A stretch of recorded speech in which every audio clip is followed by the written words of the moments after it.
આગળ વાત કરીશું એક મહત્વના સમાચાર વિશે। મહત્વપૂર્ણ સમાચાર સામે આવી રહ્યા છે। સુરેન્દ્રનગરમાં સિરપ બનાવતી કંપનીને બેન કરવામાં આવી હોવાના સમાચાર સામે આવી રહ્યા છે। સિરપ બનાવતી કંપનીને બેન કરવામાં આવી, પણ સિરપનું ઉત્પાદન બંધ બારણે શરૂ હોવાનું તપાસમાં માલુમ પડ્યું છે। જીએસટીની ટીમ પણ ત્યાં પહોંચી હતી। 16 બાળકોના જીવ લેનાર સિરપ કંપનીમાં હજુ પણ સિરપનું ઉત્પાદન શરૂ છે। આ કંપનીને બેન કરવામાં આવી છે, પરંતુ હજુ પણ સિરપનું ઉત્પાદન શરૂ હોવાનું જાણકારી માલુમ પડી રહી છે। કંપનીથી 1 કિલોમીટર દૂર અધિકારીઓ સાથે કંપની સંચાલકોએ સરકારી કારમાં મીટિંગ કરી હોવાની બાબત સામે આવી રહી છે। સુરેન્દ્રનગર આરોગ્યની ટીમ પણ ત્યાં ઉપસ્થિત છે।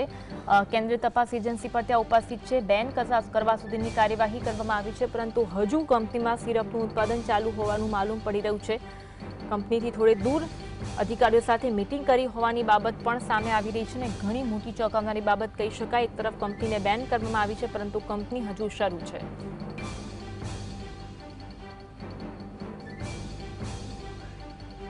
આજ અંગે વધુ વાત કરીશું। સંવાદદાતા ફઝલ અમારી સાથે લાઈવ જોડાયા છે। ફઝલ, કંપનીને બેન કરવામાં આવી, પરંતુ ઉત્પાદન હજુ ચાલુ છે, મીટિંગ થઈ હોવાની પણ જાણકારી મળી રહી છે। અપડેટ જણાવશો।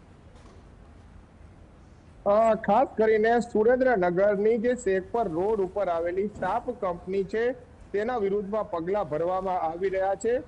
મધ્યપ્રદેશમાં જે સિરપ કાંડ થયું છે, જેને લઈને જે દિલ્હીથી ટીમો આવી હતી તેના દ્વારા તપાસ કરવામાં આવી હતી અને પ્રથમ રિપોર્ટ સવારે 11 વાગ્યે સોંપવામાં આવ્યો હતો। સરકારને રિપોર્ટ સોંપવામાં આવ્યા બાદ આ કંપનીમાં 6 પ્રકારની સિરપોનું ઉત્પાદન કરવામાં આવી રહ્યું છે, તેના ઉપર બેન લગાવવામાં આવ્યો છે સરકાર દ્વારા। અને ખાસ કરીને જે મંત્રીઓ દ્વારા, આરોગ્ય મંત્રી દ્વારા પ્રેસ કોન્ફરન્સ કરી અને બાવડા પાસે, બગોદરા પાસે આવેલી જે સિરપ બનાવતી કંપની છે તેને પણ સીલ કરવામાં આવી છે, તેના ઉપર પણ બેન લગાવવામાં આવ્યો છે। પરંતુ સુરેન્દ્રનગરના શેખપર રોડ ઉપર આવેલી સાપ કંપની છે ત્યાં હજુ પણ સિરપનું ઉત્પાદન શરૂ છે। આ જે કેમેરામેનને કહીશ કે આ સીધા લાઈવ દ્રશ્ય દેખાડશે। હાલની પરિસ્થિતિમાં જે સરકાર દ્વારા ભલે એવી વાતો કરવામાં આવી રહી છે કે આ કંપનીમાં સિરપનું ઉત્પાદન બંધ કરાવી નાખવામાં આવ્યું છે, પરંતુ હાલના તબક્કામાં અલગ અલગ 50 થી વધુ જે કર્મચારીઓ છે તે કંપનીમાં કામ કરી રહ્યા છે, સિરપોનું ઉત્પાદન પણ કરી રહ્યા છે। લોકો છે તેમના દ્વારા જે કંપનીથી 1 કિલોમીટર દૂર છે ત્યાં સરકારી કર્મચારીઓ સાથે સરકારી બોલેરો કારમાં બેઠક કરવામાં આવી છે અને શું બેઠકમાં વાત થઈ એ તો હજુ સુધી સામે આવી નથી, પરંતુ આ જે 16 બાળકોના જીવ લઈ લીધા છે દિલ્હીની એજન્સી દ્વારા તપાસ કરવામાં આવ્યા બાદ આ જે કંપનીમાં બનાવતી સિરપ છે તેના ઉપર બેન મૂકવામાં આવ્યો છે। ચોંકાવનારી બાબત એ છે કે આટલી કાર્યવાહી થતા પણ સુરેન્દ્રનગર ફૂડ એન્ડ ડ્રગ્સ વિભાગ ઘોર નિદ્રામાં છે, વહીવટી તંત્ર પણ ઘોર નિદ્રામાં છે।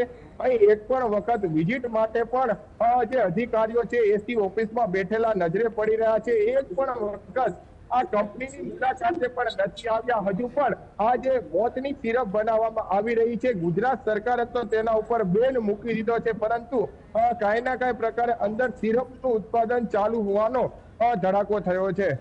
ખાસ કરીને જે ઘટના બની છે તે ગંભીર ઘટના બની છે। ગુજરાત રાજ્યની 10 એજન્સીઓ, 10 જે કંપની છે, આ જે સિરપો બનાવતી કંપની છે તેને સેન્ટ્રલ વિભાગ દ્વારા તપાસના આદેશો આપી દેવામાં આવ્યા હતા, પરંતુ ગુજરાતની ફૂડ એન્ડ ડ્રગ્સ વિભાગ દ્વારા કોઈ તપાસ કરવામાં ન આવ્યા બાદ સેન્ટ્રલની ટીમોએ ધામા નાખ્યા હતા અને બાવડા બગોદરા પાસે આવેલી કંપનીમાં તપાસ કરવામાં આવી હતી અને ત્યારબાદ સુરેન્દ્રનગરની આ જે કંપની છે ફાર્મા, તેમાં પણ તપાસ કરવામાં આવી હતી અને તપાસમાં અલગ અલગ 6 જેટલા જે સિરપો છે તેના નમૂના લેવામાં આવ્યા હતા।